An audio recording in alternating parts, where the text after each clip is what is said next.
Hi hello everyone. इस video के अंदर हम कवर करेंगे लंदन स्टॉक एक्सचेंज के बारे में कि लंदन स्टॉक एक्सचेंज क्या है, किस किस तरीके की इसके ऊपर ट्रेडिंग होती है और कौन कौन इसके ऊपर रजिस्टर होता है। ठीक है, तो लंदन स्टॉक एक्सचेंज जो हमको पता है कि one of the world's most international capital market है। क्यों? क्योंकि यहाँ पे अप्रॉक्सीमेटली 2200 कंपनीज जो हैं 70 अलग अलग कंट्रीज से रजिस्टर्ड हैं इसके ऊपर। ठीक है, तो मतलब बहुत बहुत मतलब इंटरनेशनल कैपिटल मार्केट बोली जाती है कि यहाँ पे सबसे किसी भी वर्ल्ड की और जो स्टॉक एक्सचेंज है उनके कंपैरिजन में सबसे ज़्यादा कंपनीज इसी के ऊपर रजिस्टर्ड है वर्ल्ड वाइड। ठीक है, तो more than 500 of these companies are international. तो ये जो 2200 कंपनीज है इनमें से 500 से भी ज़्यादा कंपनीज ऐसी है जो कि इंटरनेशनल कंपनीज है। The market of London stock exchange put UK and international companies in touch with one of the world's deepest pools of global market. तो एक तरीके से आपको ये ग्लोबल मार्केट के अंदर और डीप लेके जा रहा है, क्योंकि यहाँ पे हर एक कंट्री से आके कंपनीज रजिस्टर हो रही हैं, तो आप उनके साथ ट्रेड कर रहे हो, सब डील कर रहे हो, तो आप और ज़्यादा ग्लोबल कैपिटल मार्केट के अंदर एंटर कर रहे हो। ठीक है, तो London's position at the heart of the global financial community is one of the reason that so many international companies chooses to join our markets. तो ये इनकी मार्केट को ज्वाइन करते हैं जो लंदन स्टॉक एक्सचेंज की है। लंदन की जो पोजीशन है कि वो फाइनेंशियल कम्युनिटी का हार्ट मानी जाती है, ग्लोबल फाइनेंशियल कम्युनिटी का हार्ट मानी जाती है। इसी वजह से हर एक कंपनी जो है वो लंदन स्टॉक एक्सचेंज पे अपने आप को रजिस्टर करना चाहती है। Many of the world's leading investment houses and financial institutions are based here. तो बहुत सारे ऐसे लीडिंग इन्वेस्टमेंट हाउस हैं, फाइनेंशियल इंस्टीट्यूशन है जो कि लंदन बेस्ड ही हैं। While London's professional investors are known for their outward looking approach. और जो लंदन के प्रोफेशनल इन्वेस्टर्स हैं जो इन्वेस्ट करते हैं, अगर आप उनके ऊपर अपने आप को लिस्ट करोगे तो वहाँ का इन्वेस्टर आपके अंदर इन्वेस्ट करेगा, तो वो ऐसा इन्वेस्टर होता है जो कि आउटवर्ड लुकिंग अप्रोच रखता है। वो ऐसा नहीं है कि सिर्फ नहीं मुझे तो सिर्फ लंदन बेस्ड कंपनीज में इन्वेस्ट करना है या सिर्फ एक स्पेसिफिक कंपनीज में इन्वेस्ट करना है। वो एक ग्लोबल आउटलुक को देखते हैं, वो देखते हैं कौन सी कंपनीज ग्रो हो रही हैं, इंटरनेशनल लेवल पे ग्रो हो रही है, ग्लोबल कंपनीज कौन सी ग्रो हो रही है, और उसके अंदर वो अपनी अप्रोच रखते हैं कि हमको सभी तरीके की कंपनीज के अंदर इन्वेस्ट करना है। ठीक है, London has become synonymous with intelligent regulations. तो ये एक सिनोनिमस है कि भाई आप लंदन के साथ ये वर्ड भी यूज़ कर सकते हो, intelligent regulations, and recognise globally for its flexible principles based approach to regulating capital market की। और इसको रिकॉग्निशन भी मिली है कि यहाँ पे जो प्रिंसिपल्स हैं जिसके थ्रू ये कैपिटल मार्केट को रेगुलेट करते हैं वो काफ़ी फ्लेक्सिबल है। अब ऐसा नहीं है कि बिल्कुल ही उनको फ्लेक्सिबल कर दिया, कोई भी कुछ भी कर रहा है। फ्लेक्सिबल है कि जो नीड्स हैं उसके हिसाब से वो चेंज होते हैं, और जो मार्केट के अंदर आपको रजिस्टर होना है तो आप इजीली हो सकते हैं। और ये अपने आप में क्या करता है, provide active and efficient secondary market. तो एक बहुत ही एक्टिव और एफिशिएंट सेकेंडरी मार्केट प्रोवाइड करता है वाइड रेंज ऑफ सिक्योरिटीज़ के लिए, number of different trading services. अब एक सिंगल ट्रेडिंग सर्विस नहीं है, अलग अलग ट्रेडिंग सर्विसेज उसके ऊपर मिलती है। ठीक है, तो अब नंबर ऑफ फैक्टर्स हैं जिसके बेसिस पे यहाँ पे जो लंदन स्टॉक एक्सचेंज है उसको अलग अलग पार्ट के अंदर डिवाइड कर रखा है। इसमें तीन तरीके की मार्केट्स आती हैं लंदन स्टॉक एक्सचेंज के ऊपर। एक मेन मार्केट है, एक अल्टरनेटिव इन्वेस्टमेंट मार्केट है, और एक प्रोफेशनल सिक्योरिटीज़ मार्केट है। कौन कौन सी नाम याद रखना, main market, alternative investment market जिसको इन शॉर्ट AIMB बोलते हैं, और तीसरा professional securities market. Main market, alternative investment market and professional securities market. पहले मेन मार्केट की बात करते हैं। तो मेन मार्केट हमें नाम से पता चल रहा है ये किन के लिए होगी, जो मोर एस्टेब्लिश्ड कंपनीज हैं, जो बहुत ही ज़्यादा एस्टेब्लिश्ड कंपनीज हैं, बड़ी बड़ी कंपनीज हैं, उनके लिए है। And home to some of the world's largest and best known companies. तो आपको दुनिया की जो सबसे अच्छी अच्छी बड़ी बड़ी कंपनीज है ना, वो इसी के ऊपर अगर जो लंदन स्टॉक एक्सचेंज में ट्रेड होंगी तो वो मेन मार्केट के अंदर ट्रेड होंगी। ठीक है, जो बेस्ट नोन कंपनीज हैं। Underpinned by London's balanced and globally respected standards of regulation and corporate governance, the main market represents badge of quality of for every company admitted and traded on it, and an aspiration for many companies worldwide। तो अगर कोई भी company इसके ऊपर trade हो रही है, जो इसके ऊपर एडमिट हो रही है, क्योंकि देखो जो लंदन स्टॉक एक्सचेंज है या लंदन के जो रेगुलेशंस हैं वो ग्लोबली रिस्पेक्टेड रेगुलेशंस है कि ये सबसे अच्छे स्टैंडर्ड्स को फॉलो करते हैं, कॉर्पोरेट गवर्नेंस अपनी कंट्री के अंदर प्रैक्टिस करते हैं। तो अगर कोई कंपनी इस मार्केट के अंदर एंटर हो पा रही है, रजिस्टर हो पा रही है मेन मार्केट के ऊपर, वो भी, तो उसको एक बैज मिल रहा है क्या, कि वो कंपनी की जो क्वालिटी है वो बहुत ही अच्छी होगी। और बाकी और कंपनीज को भी एस्पिरेशन मिलती है कि हमको भी इसके अंदर रजिस्टर होना है, तो हमको भी सबसे अच्छी जो प्रैक्टिसेस हैं हम फॉलो करनी है ताकि हम भी इसके अंदर एडमिट हो सके। अब मेन मार्केट को भी 4 सेगमेंट्स के अंदर हमने डिवाइड कर रखा है। ठीक है, तो सबसे पहले क्या 4 सेगमेंट्स हैं। सबसे पहला जो सेगमेंट आता है वो आता है प्रीमियम सेगमेंट। तो इसके अंदर क्या होता है, द पार्ट ऑफ FCA का मतलब क्या है, फाइनेंशियल कंडक्ट अथॉरिटी, एक फाइनेंशियल रेगुलेटरी बॉडी बना रखी है यूनाइटेड किंगडम के अंदर। तो पार्ट ऑफ FCA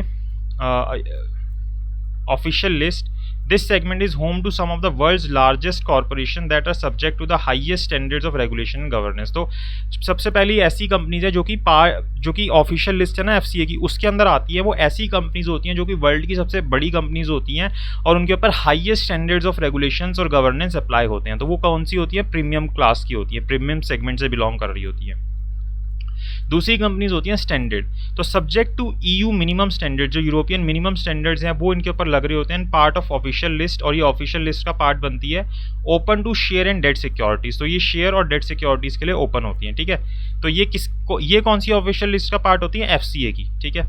तीसरे आते हैं स्पेशलिस्ट फंड सेगमेंट। कौन से? Specialist fund segment. पहले थे प्रीमियम, दूसरे हैं स्टैंडर्ड, तीसरे हैं स्पेशलिस्ट फंड सेगमेंट। तो हाईली स्पेशलाइज इन्वेस्टमेंट होती है कि पर्टिकुलरली इसी चीज़ में इन्वेस्ट होना है। That wish to target in institutional highly knowledgeable investors और प्रोफेशनली एडवाइज इन्वेस्टर ओनली। ये कहते हैं हमें सबसे मतलब नहीं है, जो बहुत ही बड़े इन्वेस्टर्स हैं, टारगेट इंस्टीट्यूशनल इन्वेस्टर्स हैं, हाईली नॉलेजेबल इन्वेस्टर्स हैं, प्रोफेशनली एडवाइज इन्वेस्टर्स हैं, सिर्फ वही इनके अंदर इन्वेस्ट कर पाते हैं। तो ये वाले कंपनीज ऐसी होती है जिनको हम बोलते हैं स्पेशलिस्ट फंड सेगमेंट, ठीक है, जो इनकी बिजनेस सिक्योरिटीज इसके अंदर आती हैं। और चौथे होते हैं हाई ग्रोथ सेगमेंट। प्रीमियम जो पहले से ही एस्टेब्लिश है। हाई ग्रोथ सेगमेंट में क्या होता है कि ये ना एक नई एडिशन की गई है मेन मार्केट के अंदर। ये सेगमेंट क्या होता है? जो कि ऐसी इक्विटी सिक्योरिटीज जिनके अंदर ग्रोथ बहुत तेजी से होनी है। Revenue generating businesses that are over the time seeking to become premium listed companies, जो कि टाइम के साथ बन सकती हैं प्रीमियम लिस्टेड कंपनीज। तो वो हाई ग्रोथ सेगमेंट से प्रीमियम के अंदर कन्वर्ट हो जाएंगे। तो मेन मार्केट को हम इस 4 सेगमेंट के अंदर डिवाइड कर सकते हैं: premium, standard, specialist fund segment और हाई ग्रोथ सेगमेंट, ठीक है। उसके बाद हम आते हैं सेकंड मार्केट के ऊपर, जो हमारी लंदन स्टॉक एक्सचेंज में हमें देखने को मिलती है, अल्टरनेटिव इन्वेस्टमेंट मार्केट, ठीक है। तो जो हमारी मेन मार्केट थी वो वेल एस्टेब्लिश्ड कंपनीज के लिए थी, जो बहुत बड़ी बड़ी कंपनीज है। लेकिन जो अल्टरनेटिव इन्वेस्टमेंट मार्केट है वो किसके लिए है? स्मॉलर ग्रोइंग कंपनीज के लिए, जो अभी कंपनी छोटी हैं और ग्रो कर रही हैं, जो फ्यूचर में बड़ी होंगी। A wide range of businesses including early stage venture capital backed as well as more established companies join AIM seeking access to growth capital, की उनकी कैपिटल जो है वो ग्रो हो रही है, ग्रो होगी फ्यूचर में, तो AIM के ऊपर अपने आप को रजिस्टर करते हैं, लिस्ट करते हैं लंदन स्टॉक एक्सचेंज के, ठीक है। तो यह होता क्या है कि क्यों AIM को ज्वाइन कर लिया जाता है? क्योंकि यहाँ पे क्या होता है, डाइवर्स और हाईली नॉलेजेबल इन्वेस्टर जो होते हैं वो आपको सपोर्ट करते हैं। Been to provide capital to support growing companies, AIM companies have access to range of institution investor, vibrant coherent of retail investors and thanks to London unique status and unparalleled pool of international capital. तो यहाँ पे क्या होता है कि भाई AIM पे invest करने से ये होता है कि आपको नॉलेजेबल इन्वेस्टर्स मिल जाते हैं बहुत ज़्यादा, आपको एक तरीके से कैपिटल के अंदर सपोर्ट हो जाती है आपकी कंपनी जो ग्रो हो रही होती है इसके अंदर। तो आपको रिटेल इन्वेस्टर्स भी बहुत सारे मिल जाते हैं, इंस्टीट्यूशनल इन्वेस्टर्स में मिल जाते हैं, और इंटरनेशनल कैपिटल तो यहाँ पे आ ही रही है, इंटरनेशनल इन्वेस्टमेंट तो होती है, ठीक है। देन इससे क्या होता है कि अगर आप AIM पे रजिस्टर होते हो तो आपकी कंपनी की क्या होती है, इमेज और ब्रांड जो होती है वो इंटरनेशनल स्केल के ऊपर अच्छी हो जाती है कि आप लंदन स्टॉक एक्सचेंज के अंदर रजिस्टर्ड हो। तीसरी चीज़, a network of advisor and liquidity provide who understand the need of growing companies and are able to support them throughout their journey as a public company. तो यहाँ पे इनको एक एडवाइजर्स और लिक्विडिटी, मतलब एक एडवाइजर्स इनको मिल जाते हैं, एक नेटवर्क मिल जाता है एडवाइजर्स का, और लिक्विडिटी भी इनको मिल जाती है कि इनको अपने शेयर बेचने खरीदने में कोई दिक्कत नहीं होती। तो जिसके चलते जो ग्रोइंग कंपनीज होती हैं वो अपने आप को अपनी इस जर्नी के अंदर, जो उनकी ये पब्लिक कंपनी की जर्नी है उसके अंदर अपने आप को सपोर्ट कर पाते हैं। A regulatory approach that is specifically tailored to the need of growing companies, और यहाँ पे इनको एक रेगुलेटरी अप्रोच दी जाती है, मतलब कि इनको इस तरीके से रेगुलेट किया जाता है कि जो कि एक ग्रोइंग कंपनी को जिस तरीके से करना चाहिए, इनके ऊपर वो वाले रेगुलेशंस नहीं थोप दिए जाते जो कि एक वेल एस्टेब्लिश कंपनीज के ऊपर होने चाहिए। तो थोड़ा सा डिफरेंस आ जाता है जिसके चलते और ईजिली ग्रो कर पाते हैं। A market where companies can use shares as currency, तो वो शेयर्स को करेंसी के तौर पर यूज़ कर सकते हैं to make acquisition and grow the business, कि अगर उनको कोई एक्विजिशन करना है तो वहाँ पे उनको ज़रूरी नहीं होता कि पैसा देना है या कोई करेंसी देनी है, वो शेयर्स को यूज़ कर सकते हैं उस एक्विजिशन को करने के लिए। तो ये काफ़ी बेनिफिशियल हो जाता है कंपनीज के लिए कि वो ईजिली काम कर पाती हैं। तो ये बेनिफिट रहता है कि AIM को क्यों ज्वाइन करना चाहिए। The opportunity for company to improve employee committee by using share in incentive to encourage their long term motivation, कि आप जो आपके एम्प्लॉयज़ हैं उनको आप शेयर दे पाते हो तो उससे लॉन्ग टर्म मोटिवेशन मिलती है एम्प्लॉयज़ की, और वो और अच्छे से काम करते हैं। A market where founders and management can run their business with support of wide range of investors, तो अलग अलग रेंज ऑफ इन्वेस्टर्स मिलते हैं। तो जो आपकी ये एक ऐसी मार्केट होती है जहाँ पे फाउंडर्स और मैनेजमेंट मिलकर अपने बिजनेस को रन कर सकते हैं। तो ये फ़ायदा होता है AIM के ऊपर इन्वेस्टर कराने का। अब यहाँ पे ना नोमैड होते हैं। अच्छा, एक हमने जो तीसरी मार्केट देखनी है वो है प्रोफेशनल सिक्योरिटी मार्केट। उससे पहले नोमैड के बारे में हमने पढ़ना है। नोमैड क्या होते हैं? नोमैड जो है एक नॉमिनेटेड एडवाइजर्स होते हैं, इनको इन शॉर्ट नोमैड बोल देते हैं। नॉम ये हमने उठा लिया और AD का ये उठा लिया, नॉमिनेटेड एडवाइज़र बना दिया। ये क्या होते हैं, ब्रोकर होते हैं या अदर एडवाइज़र्स होते हैं जो कि सेंट्रल रोल प्ले करते हैं जब कंपनी का एडमिशन करवाना होता है AIM के ऊपर। AIM के ऊपर अब ऐसा तो नहीं है हर कंपनी को सारा काम आता है, वो जाके सीधा अपने आप को रजिस्टर करा लेंगे। तो यहाँ पे क्या होता है कि ये एक तरीके से प्रोफेशनल्स होते हैं, इनको पता होता है कि किस तरीके से एडमिशन करवाना है AIM के ऊपर। तो it is important that company is confident that it can establish a good working relationship with the appointed nomad. तो ये कंपनी के लिए ज़रूरी होता है कि वो अपना एक अच्छा रिलेशन डेवलप करे नॉमेड के साथ, कॉन्फिडेंट रिलेशन डेवलप करे, क्योंकि ये लोग जो है साथ में काम करेंगे अब कंपनी को AIM के ऊपर रजिस्टर कराने के लिए। In choosing its adviser company will want to ensure that they, तो जब नोमैड को ही अपॉइंट किया जा रहा होगा कि कौन हमारा एडवाइज़र होगा, नोमैड होगा, तो कंपनी कुछ चीज़ों को इंश्योर करेगी कि जो उनका नोमैड है जिसको वो अपॉइंट कर रहे हैं वो उनके बिजनेस को अच्छे से समझे, उसके पास अप्रोप्रिएट एक्सपीरियंस हो इसी सेक्टर के अंदर जिस चीज़ के लिए कंपनी काम कर रही है कि वो उसको रजिस्टर करवा पाए, और कंपनी का विजन जो है फ्यूचर के अंदर उसके साथ शेयर हो पाए। तो ये 3 चीज़ें इंश्योर करती है कंपनी जब किसी भी एडवाइज़र को अपॉइंट करती है, तो चूज़ करती है, तो यानी कि नोमैड को चूज़ करती है, तो नॉमिनेटेड एडवाइजर्स को। अब नोमैड काम क्या करता है, तो nomad are corporate finance advisers, ये तो हमें पता चल ही गया है, approve by London stock exchange. तो लंदन स्टॉक एक्सचेंज से इनको अप्रूवल मिलती है to act in this capacity. To obtain approval as nomad a firm must meet the eligibility criteria set out the AIM rules for nominated advisers. तो अगर किसी firm को nomad बनना है तो जो एलिजिबिलिटी क्राइटेरिया दे रखे हैं लंदन स्टॉक एक्सचेंज ने AIM रूल्स के अंदर कि नॉमिनेटेड एडवाइजर्स कौन हो सकते हैं, उनको आपको फुलफिल करना पड़ता है। A nomad is responsible for advising and guiding a company on its responsibility in relation to its admission to AIM। तो nomad क्या करता है कि एडवाइस करता है और गाइड करता है कि कंपनी जो है अपनी रिस्पॉन्सिबिलिटीज़ को पूरा करे जो भी ज़रूरी है AIM के ऊपर एडमिट होने के लिए, और साथ ही साथ उनको कंटिन्यू भी करते रहें। To help fulfill this role, the nomad will understand extensive due diligence to ensure company is suitable for AIM। तो इसको करने के लिए कि कंपनी अपनी रिस्पॉन्सिबिलिटी पूरी करे कि AIM पे रजिस्टर होने के लिए कंटिन्यू इसको करते रहे, तो नोमैड को क्या करना पड़ता है, ड्यू डिलीजेंस करनी पड़ती है, इंश्योर करना पड़ता है कि कंपनी जो है AIM के लिए सूटेबल हो। तो यहाँ पे वो गाइडेंस देते हैं उनको, कंपनी को प्रिपेयर करते हैं पब्लिक मार्केट के लिए, उनके जो डॉक्यूमेंट्स होते हैं एडमिशन डॉक्यूमेंट वो प्रिपेयर करने में हेल्प करते हैं। देन कंफर्म करते हैं कि जो कंपनी है वो अप्रोप्रिएट है एक्सचेंज के लिए, और प्राइमरी रेगुलेटर के तौर पर काम करते हैं थ्रू आउट जब कंपनी जो होती है AIM के ऊपर होती है। तो ये काम होता है नोमैड का, तो इसलिए नोमैड की इंपॉर्टेंस होती है और ये अप्रोप्रिएटली चूज़ करना चाहिए।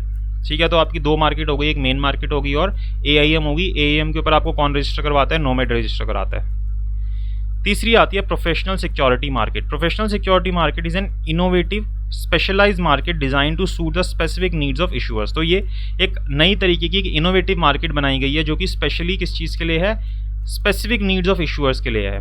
It facilitate the raising of capital through the issue और स्पेशलिस्ट डेब्ट सिक्योरिटी और डिपॉजिटरी रिसीट्स। तो जो स्पेशलिस्ट डेब्ट सिक्योरिटी इशू करने की बात हो रही है या DR इशू करने की बात हो रही है वो इसी के थ्रू होते हैं प्रोफेशनल इन्वेस्टर्स को। तो प्रोफेशनल इन्वेस्टर्स को प्रोफेशनल सिक्योरिटी मार्केट से यहाँ पे कोई स्पेशलाइज्ड डेब्ट सिक्योरिटीज़ या डेट डिपॉजिटरी रिसीट इस तरीके से इशू होते हैं, क्योंकि नाम ही यही है प्रोफेशनल सिक्योरिटी मार्केट। तो प्रोफेशनल्स यहाँ पे इन्वेस्ट करेंगे।